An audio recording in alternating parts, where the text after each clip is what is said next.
Bonjour tout le monde, j'espère que vous allez bien aujourd'hui. Bienvenue dans votre laboratoire Excel numéro 3. Donc, dans celui-ci, on va voir comment faire un polygone de fréquence et une courbe de fréquence cumulée. La première étape, ça va être d'aller chercher votre document Excel que vous avez utilisé pour les deux derniers laboratoires. Donc, ce que vous voyez à l'écran, c'est le document que j'ai ouvert exactement où on avait terminé. Mais si j'allais voir, par exemple, dans les feuilles de travail en bas, la variable sexe, on voit bien mon diagramme à secteur. Donc, c'est vraiment le même fichier que j'utilise depuis le début. Donc là, on était rendu sur la feuille des graphiques et on venait de compléter un histogramme gradué par milieu de classe. Donc, de 0 à 5, 5 à 10, 10 à 15, puis on avait mis les milieux de classe comme graduation. Donc, aujourd'hui, ce qu'on va faire, c'est, en premier lieu, le polygone de fréquence. Donc, je vous invite juste à déplacer votre graphique à côté de votre tableau. Ça va être plus facile visuellement à voir parce qu'on va rapprocher un petit peu le tout. Donc, la première étape, c'est on va copier tout notre tableau de fréquence et on va le coller un petit peu plus bas parce qu'on va devoir le modifier. Donc, j'ai fait un CTRL-C et un CTRL-V. On va devoir le modifier pour faire un polygone de fréquence. Donc, si on se souvient bien, c'est quoi une des particularités du polygone de fréquence? C'est que contrairement à l'histogramme, il va commencer sur le 0 et il va terminer sur le 0, ce qui fait qu'on doit créer des classes fantômes. Donc, une classe avant notre classe 0 à 5, ici. Donc, ce que je vais faire, c'est apporter ma souris sur la ligne de ma première classe. Je vais cliquer dessus, ça va sélectionner toutes les cellules. Ensuite, je vais faire un clic droit qui va me permettre d'aller cliquer sur Insérer, ce qui va ajouter une ligne. Donc là, j'ai ma première classe fantôme. Ensuite, je vais cliquer sur le total, la ligne du total plus bas, donc 37 pour moi. Et on va insérer encore une fois pour faire notre nouvelle classe fantôme. Donc là, on se souvient qu'une classe fantôme, c'est comme si on imaginait qu'il y avait une classe qui continuait après 45 à 50. Donc, si on l'imaginait ici, ça veut dire qu'elle serait de 50 inclusivement jusqu'à 55. Donc, le milieu de cette classe-là, ça serait, vous vous rappelez, 52,5 parce que c'est des bons de 5. Combien est-ce qu'il y a d'étudiants dans cette classe fantôme-là? 0. Combien d'étudiants dans notre première classe fantôme? 0. Là, on a un cas un petit peu particulier. On ne peut pas faire une classe avant 0 à 5. Donc, si ce n'est pas possible, le milieu de classe, on va le mettre à 0 parce qu'on ne peut pas avoir moins que 0 erreur d'orthographe dans un test de classement en français. Donc, on va mettre 0 ici aussi. Ensuite, pour les pourcentages, combien? C'est 0 étudiants sur 110, on a 0%. Et on descend, on a 0% ici. Je vais mettre ça en pourcentage. Donc, si je clique en haut dans Nombre, je vais mettre 0% pour être sûr que Excel comprenne bien qu'on parle bien de la même chose. Donc là, on a créé nos deux classes fantômes. Maintenant, on peut directement aller faire notre graphique. Donc, on va aller le chercher, les bonnes informations.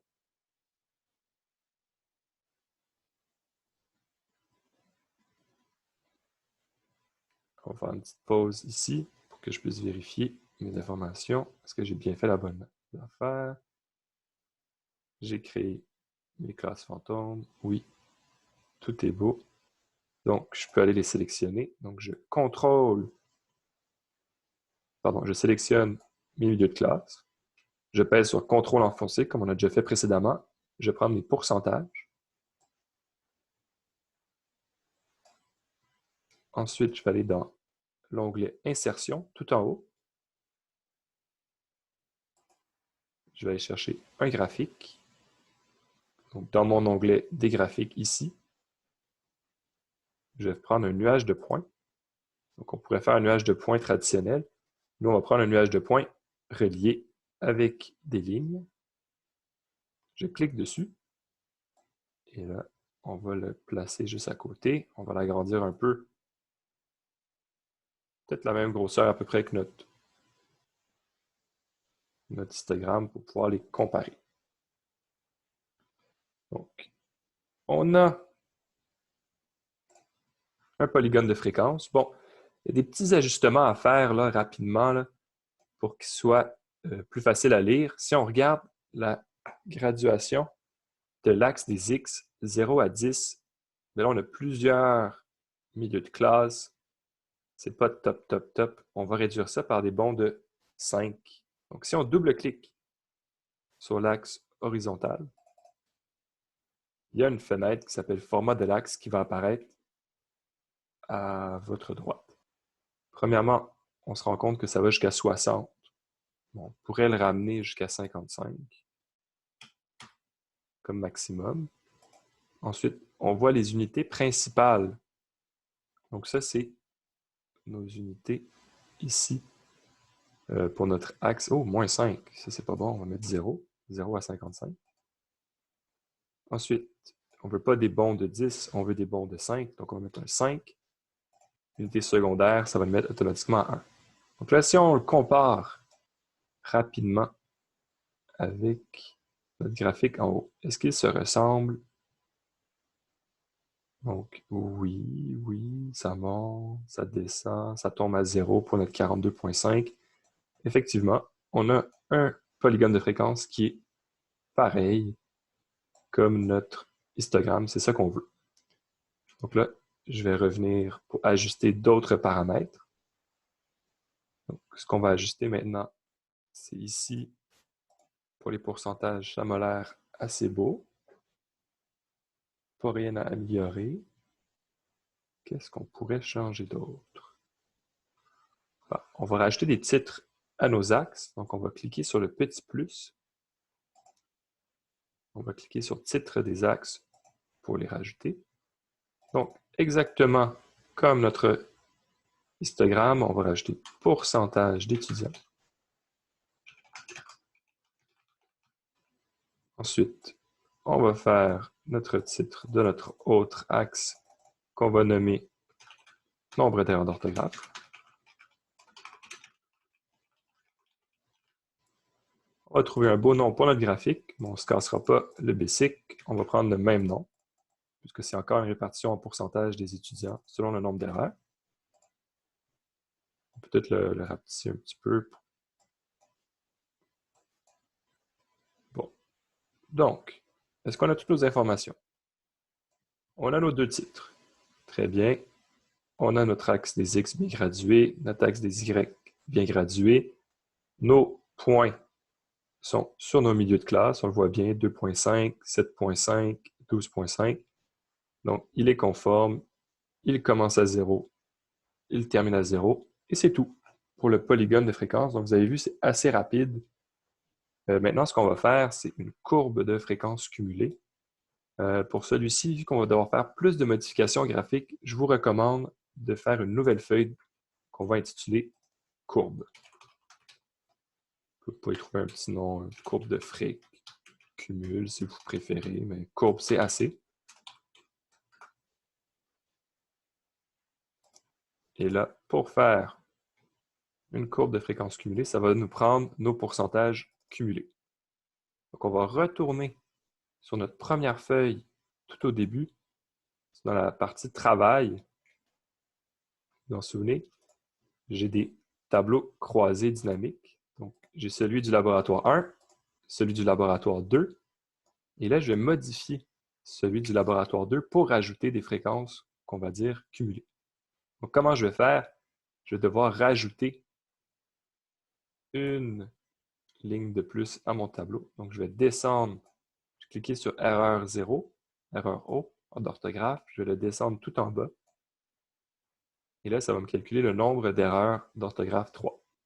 Donc là, si on regarde bien, 22, 22, ça c'est le nombre d'erreurs absolues. Nous, on va le transformer en le nombre d'erreurs en pourcentage cumulé. Donc pour ce faire, on va cliquer sur nombre d'erreurs 3, paramètres des champs de valeurs. Donc là, ce n'est pas des nombres qu'on va prendre, on s'en souvient, ça va être Oh oui, des nombres, ça c'est bon. C'est dans format de nombre, on va faire des pourcentages. Puis on va garder ça à une décimale, comme on l'a fait précédemment. OK. Là, on va afficher les valeurs. Puis là, il va falloir qu'on descende plus bas jusqu'à temps qu'on trouve pourcentage de résultats cumulés dans. Je vais juste vérifier que c'est le bon. Oui. Donc, ça va être nos pourcentages cumulés d'erreurs d'orthographe. On va cliquer sur OK. On va vérifier est-ce que c'est bon. Donc, 0 à 4 erreurs, c'est 20% des données. 40. Quand on a atteint notre 45 à 49, il y a juste une personne, on atteint notre 100%. Génial. Donc là, on a toutes nos valeurs cumulées qu'on va pouvoir aller reprendre. Donc, on va pouvoir les copier.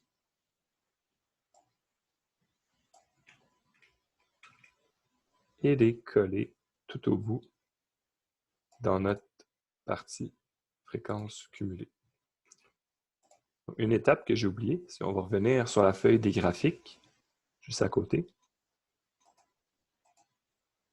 Puis, on va sélectionner notre dernier tableau de fréquence qu'on a utilisé pour le polygone de fréquence. Puis, on va le coller juste à côté.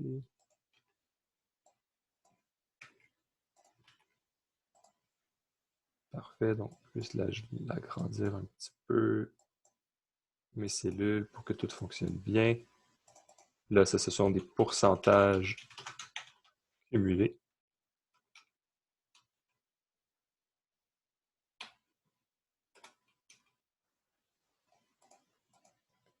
Génial. Ça, on n'en a pas besoin. On pourrait le mettre en noir. C'est juste pour uniformiser. On va le fusionner et le centrer pour que ce soit tout beau.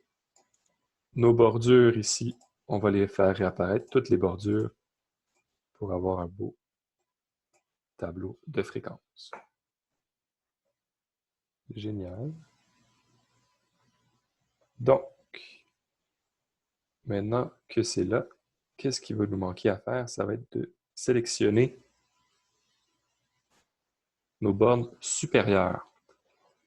Elles n'existent pas encore, donc il va falloir les faire apparaître. Donc, on va sélectionner milieu de classe, faire un clic droit. On va insérer des cellules vers la droite. Non, c'est pas bon. On va faire nombre d'étudiants, pardon. On va insérer des cellules vers la droite. Donc là, c'est plus les milieux de classe qu'on veut, ça va être les bornes supérieures de classe. On va l'agrandir pour bien le voir. Donc, la borne supérieure de la classe 0 à 0, c'est 0. La borne supérieure de la classe 0 à 5, c'est 5. 5 à 10, 10, et ainsi de suite. 15, vous pouvez manuellement les entrer. Je vous rappelle que si vous sélectionnez des cellules qui font un bond égal, si vous cliquez sur le coin en bas à droite, la petite une flèche, là, une petite croix noire, si vous descendez, ça va le faire automatiquement.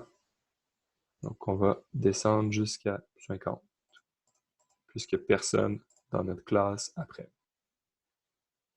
Donc, on prend nos bornes supérieures, on contrôle, on prend nos pourcentages cumulés, donc on veut qu'ils commencent à 0, c'est pour ça qu'on a rajouté pour la classe fantôme numéro 1. Mais on n'a pas besoin pour la classe fantôme supérieure, parce qu'il termine déjà. Il n'y a aucune donnée qui va dépasser 50, ça on le sait. Là, on va aller dans Insertion en haut. On va encore une fois faire un nuage de points. Et on va cliquer encore une fois sur le nuage de points avec des lignes droites. On clique dessus et on a une courbe de fréquence cumulée de base. Il va falloir qu'on fasse plusieurs ajustements encore une fois pour la rendre plus attrayante. Donc, on va commencer par l'axe des X. Donc, on va double-cliquer sur l'axe des X. Là, on a nos options d'axes qui vont apparaître. Donc, on va cliquer sur Option d'axe avec le petit histogramme ici. En cliquant là-dessus, on va pouvoir premièrement changer notre graduation des X. On va le faire terminer à 50, ça va être bien assez. Ensuite, automatiquement, il s'est ajusté. Donc, il nous a fait des bonds de 5, ce qui me semble très bien.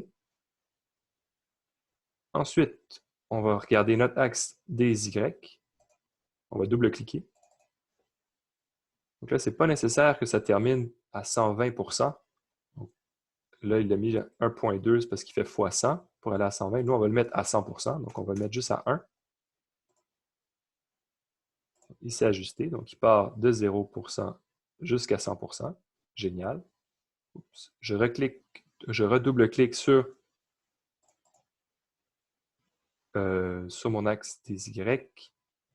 Et là, on va ajuster seulement les pourcentages. Donc, on clique sur Option d'axe. On va faire dérouler le petit onglet sur Nombre. Pourcentage, c'est bon. En ce moment, il met une décimale, donc 20,0, puisqu'on est toujours sur des zéros, ce n'est pas nécessaire. On va mettre décimale 0. Donc là, on a des intervalles 5, 10, 15, 20. C'est parfait. 10, 20, 30, c'est très beau. On va trouver un titre. Donc, le titre va être un petit peu différent des autres graphiques. Donc là, on va regarder, ça va être répartition en pourcentage cumulé. Même cumulé, je suis sûr. Bon, cumulé. Pourcentage cumulé des étudiants selon le nombre d'erreurs au test de classement. Parfait. Encore une fois, il faut rajouter nos deux axes, titre des axes. En bas, c'est nombre d'erreurs au test de français. Et on va aller modifier notre axe des Y. Donc, pourcentage cumulé des étudiants. Donc là, on pourrait rapidement regarder c'est quoi le pourcentage cumulé des étudiants qui ont fait 25 erreurs ou moins au test de français. Si on monte là, on voit que c'est juste un petit peu en haut de 90. Même notre curseur va nous indiquer que c'est 91,8, donc 92%. Comme on se souvient, on l'avait déjà vu en classe. On a fait une courbe de fréquence cumulée. Donc, elle est toute belle. On a trouvé nos deux titres. Nos graduations sont présentes. Notre titre est beau. Donc, on a terminé pour le laboratoire numéro 3. Donc, je vous invite vraiment à le sauvegarder parce qu'encore une fois, on va toujours continuer là-dessus. Mais là, maintenant, vous avez vu comment faire un diagramme à secteur, un histogramme, un polygone de fréquence et une courbe de fréquence cumulée. Donc, ça avance très, très bien. Donc, je vous souhaite une bonne fin de journée. Au revoir.